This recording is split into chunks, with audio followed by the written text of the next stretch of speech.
অসীম সরকার, ভারতীয় জনতা পার্টির বিধায়ক অসীম সরকার, যে অসীম সরকার গত সপ্তাহে পর্যন্ত তৃণমূল কংগ্রেসের ভাবভাবন্ত করছিল, মমতা বন্দ্যোপাধ্যায়ের ভাবভাবন্ত করছিল, যে অসীম সরকার হলদিয়ার বিজেপি বিধায়িকা তাপসী মণ্ডল মহাদয়া ভারতীয় জনতা পার্টি ত্যাগ করে তৃণমূল কংগ্রেসে যোগদান করার পর তার ব্যক্তি আক্রমণ করেছিল, সেই অসীম সরকার আজকের তৃণমূল কংগ্রেসের রাজ্যসভার সাংসদ মমতা বালা ঠাকুরের পায়ে ধরে ক্ষমা চাইলেন।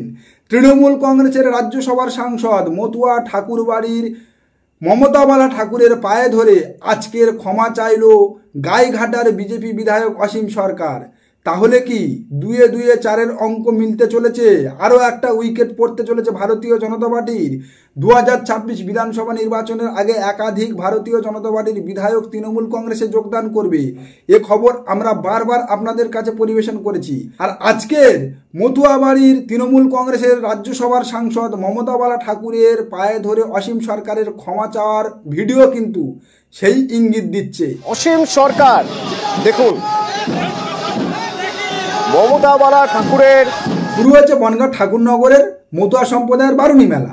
যে বারুণী মেলা নিয়ে গত বছর একেবারে ধুন্ধুমার কাণ্ড বেঁধে গেছিল, সে চিত্র আপনারা দেখেছেন। গত বছর শান্তনু ঠাকুর বারুণী মেলা পরিচালনা করেছিল, যদিও মমতা বালা ঠাকুর এই মতুয়া ঠাকুর পরিবারের অংশ বা সদস্য, তবুও গত বছর সম্পূর্ণ মমতা বালা ঠাকুরকে ব্যতীত রেখে সাইড করে দিয়ে শান্তনু ঠাকুর নিজের লোকবল পেশিবল দিয়ে বারুণী মেলা পরিচালনা করেছিল। এমনকি গত বছর বারুণী মেলা চলাকালীন যখন তৃণমূল সাংসদ মমতা বালা ঠাকুর বড়মা বীণাপাণি দেবীর ঘরে প্রণাম করতে যাচ্ছিল, তাকে সেই প্রণাম করা থেকে আটকানোর জন্য বড়মা বীণাপাণি দেবীর ঘরে তালা ঝুলিয়ে দিয়েছিল শান্তনু ঠাকুর। যে চিত্র দেখে বিস্মিত হয়েছিল গোটা মতুয়া সম্প্রদায়ের ভক্তরা। গোটা মতুয়া সম্প্রদায়ের ভক্তরা ক্ষোভে ফেটে পড়েছিল, কারণ এই মতুয়া ভক্তদের কাছে ঠাকুরবাড়ি হচ্ছে দেবতুল্য জায়গা। যাদের আবেগ এই মতুয়া ঠাকুরবাড়ি, সেই মতুয়া ঠাকুরবাড়ির মধ্যে একজনকে মা বীণাপাণি দেবীর ঘরে প্রবেশ করতে দেবে না, প্রণাম করতে দেবে না বলে শান্তনু ঠাকুর যেভাবে ঔদ্ধত্য দেখিয়ে তালা ঝুলিয়ে দিয়েছিল, সেই ঘটনা নাড়া দিয়ে গিয়েছিল বনগাঁর মতুয়া সম্প্রদায় ভক্তদের মধ্যে। যে কারণে গত বছর কিন্তু বারুণী মেলা সেভাবে জাঁকজমকপূর্ণ হয়নি। মতুয়া ভক্তরা গত বছর বারুণী মেলা চলাকালীন কিন্তু মেলা ছেড়ে বেরিয়ে গেছিল, মেলা ছেড়ে চলে গেছিল। আর গত বছর মমতা বালা ঠাকুরকে এই বারুণী মেলাতে কোনোভাবে অংশগ্রহণ করতে না দেওয়াতে মমতা বালা ঠাকুর কিন্তু আদালত বা আইনের দ্বারস্থ হয়েছিল।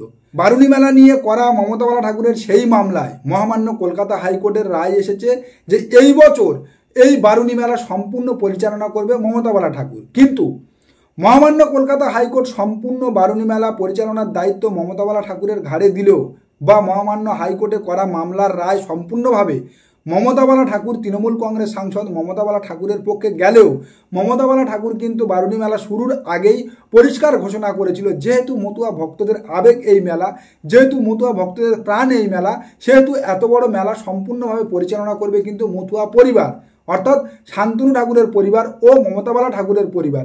আর মমতা বালা ঠাকুরের এমন উদার মানসিকতা দেখে আবেগে আপ্লুত হয়েছিল মতুয়া ভক্তরা।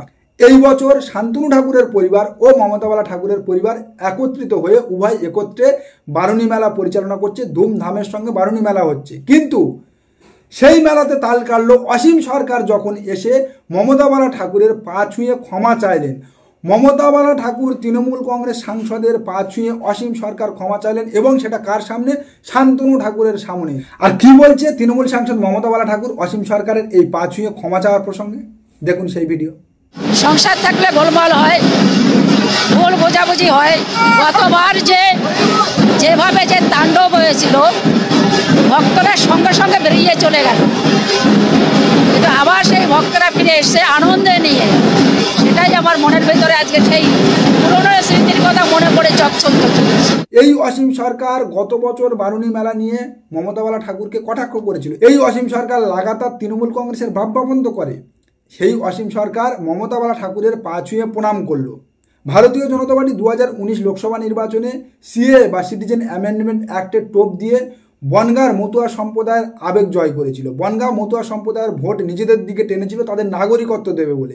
আর এই 2024 লোকসভা নির্বাচনের আগে সিটিজেন অ্যামেন্ডমেন্ট অ্যাক্ট বিল পাশ করে আরও একবার মতুয়া সম্প্রদায়ের ভোট নিজেদের দিকে টেনেছিল। কিন্তু সিটিজেন অ্যামেন্ডমেন্ট অ্যাক্টের বিল পাশ হওয়ার পর যখন মতুয়া ভক্তরা দেখলো সেই বিলের খসড়ার মধ্যে যে সমস্ত টাইটেরিয়া বা শর্তাবলীগুলো আছে, সেই শর্তাবলীতে নাগরিকত্ব পাওয়ার থেকে নাগরিকত্ব হারানোর সম্ভাবনা সব থেকে বেশি। যদিও ঠিক সেই সময় টাইম ম্যানেজমেন্ট করে কেবলমাত্র ভোট ব্যাংক রাজনীতি করার জন্য, নিজের ফায়দা তোলার জন্য শান্তনু ঠাকুর মতুয়া সম্প্রদায়কে বুঝিয়েছিল যে এই সমস্ত শর্তাবলীগুলো আরও লাগু করা হবে, আরও কমিয়ে আনা হবে, যাতে করে মতুয়ারা আগামী দিনে নাগরিকত্ব পায় সেই ব্যবস্থা করা হবে।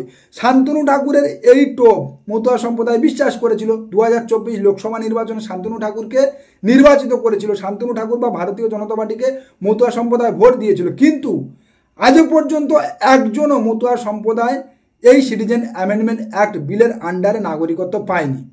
যখন লাগাতার ভারতীয় জনতা পার্টির মিথ্যা প্রতিশ্রুতি, লাগাতার ভারতীয় জনতা পার্টি মতুয়া সম্প্রদায়ের আবেগ নিয়ে খেলে শেষ পর্যন্ত একজনকেও ভারতীয় জনতা পার্টি বা কেন্দ্রের সরকার মতুয়া সম্প্রদায়ের একজনকেও নাগরিকত্ব দিতে পারেনি। দিনের পর দিন কেবলমাত্র তাদেরকে ভোট ব্যাংক পলিটিক্সের হাতিয়ার করে ব্যবহার করে যাচ্ছে, তাদেরকে ভোটের রাজনীতিতে ব্যবহার করে যাচ্ছে নিজেদের ভোট ব্যাংক স্বার্থ পূরণ করার জন্য।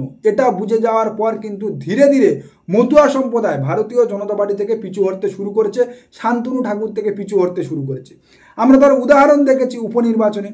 মধুপর্ণা ঠাকুরকে যখন ঢালাও ভোট দিয়ে বড়সড় মার্জিন নিয়ে জিতিয়েছিল এই মতুয়া সম্প্রদায়, তখন বোঝা গিয়েছিল মতুয়া সম্প্রদায় কিন্তু ভারতীয় জনতা পার্টি থেকে পিছু হটতে শুরু করেছে। মতুয়া সম্প্রদায়ের মোহভঙ্গ হয়েছে, আবেগ ভঙ্গ হয়েছে। দিনের পর দিন যেভাবে ভারতীয় জনতা পার্টি মতুয়া সম্প্রদায়কে নিজেদের ভোট ব্যাংক হিসাবে ব্যবহার করেছে, দিনের পর দিন মিথ্যা প্রতিশ্রুতি দিয়ে, সেই জায়গাটা কিন্তু মতুয়া সম্প্রদায় ধরতে ফেলেছে বা ধরে ফেলেছে। আর আজকে যখন তৃণমূল কংগ্রেসের রাজ্যসভার সাংসদ মমতা বালা ঠাকুরের পা ছুঁয়ে বিজেপি বিধায়ক অসীম সরকার ক্ষমা চাইছে, তার ফলে তো একটা ছবি বা একটা চিত্র একেবারে পরিষ্কার হয়ে যাচ্ছে যে কেবলমাত্র মতুয়া সম্প্রদায়ের মোহভঙ্গ হয়নি বিজেপির প্রতি, মতুয়া সম্প্রদায়ের যে সমস্ত বিধায়করা রয়েছে ভারতীয় জনতা পার্টির টিকিটে মনোনীত, তাদেরও মোহভঙ্গ হয়েছে ভারতীয় জনতা পার্টির প্রতি। কারণ ভারতীয় জনতা পার্টিতে এই মতুয়া সম্প্রদায়ের মানুষজন গিয়েছিল বা এই মতুয়া সম্প্রদায়ের বিধায়করা জয়লাভ করেছিল কেবলমাত্র নাগরিকত্বের অভিলাষে বা নাগরিকত্ব পাওয়ার আশায়। যে নাগরিকত্ব কেবল দেব বলে টোপ দিয়ে ভারতীয় জনতা পার্টি বছরের পর বছর একটার পর একটা নির্বাচন কেবলমাত্র মতুয়া সম্প্রদায়কে নিজেদের ভোট ব্যাংক হিসাবে ব্যবহার করেছে। অবশেষে এসে যে সমস্ত শর্তাবলী বা টাইটেরিয়া দিয়ে CAA citizen amendment act bill pass করেছে, তাতে করে মতুয়া সম্প্রদায়ের নাগরিকত্ব পাওয়ার থেকে নাগরিকত্ব হারানোর সম্ভাবনা যে বেড়ে গিয়েছে, এটা বুঝে গিয়ে ভারতীয় জনতা পার্টির প্রতি মোহভঙ্গ হয়েছে মতুয়া সম্প্রদায়ের মানুষজন ও মতুয়া সম্প্রদায়ের মানুষজনের ভোটে জেতা বিধায়কদের। আগামী দিনে আরও একটা উইকেট পড়বে, আগামী দিনে আরও একজন ভারতীয় জনতা পার্টি যেটা তৃণমূল কংগ্রেসে যোগদান করবে, এটা একেবারে মিলিয়ে নেবেন। কারণ এই অসীম সরকার এমনিতে শান্তনু ঠাকুরের প্রতি বীতশ্রদ্ধ। এই অসীম সরকার শান্তনু ঠাকুরের বিরুদ্ধে একের পর এক বিস্ফোরক বক্তব্য দিয়েছে। শান্তনু ঠাকুরের সঙ্গে অসীম সরকারের বনিবনা হয় না, শান্তনু ঠাকুর গাঁজাখোর, এমন বক্তব্য এই অসীম সরকার প্রকাশ্য ভিডিওতে রেখেছে।